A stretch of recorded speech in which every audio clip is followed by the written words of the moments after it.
নড়াইলে তেল দেয়া নিয়ে বাকবিতণ্ডায় ফিলিং স্টেশনের ম্যানেজারকে ট্রাক চাপায় হত্যার অভিযোগ উঠেছে।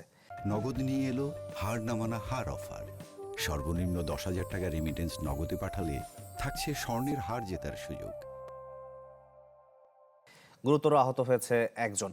পুলিশ জানায়, মধ্যরাতে যশোর নড়াইল মহাসড়কের পাশে তানভীর ফিলিংস অ্যান্ড গ্যাস স্টেশনে ট্রাকের ডিজেল নিতে আসেন ট্রাক চালক সুজাত মোল্লা ও সহকারী জহুর। পাম্পে তেল না থাকায় ম্যানেজার নাহিদের সাথে তাদের বাকবিতণ্ডা হয়। পরে ফেরার পথে ম্যানেজার নাহিদ সর্দার ও কর্মচারী জিহাদ মোল্লাকে ট্রাক চাপা দেয়া হয়। ঘটনাস্থলেই নাহিদ মারা যান। গুরুতর অবস্থায় জিহাদকে নেওয়া হয়েছে ঢাকা মেডিকেলে। তেল না থাকার কারণে আমাদের ম্যানেজারের সাথে তার ঝামেলা হয়, খুব খারাপ ব্যবহার করে। তারপর হলো সে বলে, আবার ম্যানেজারকে বলে যে তুই তেল না দিলে তোকে বাসায় যাওয়ার সময় ট্রাক দিয়ে চাপা দেবো।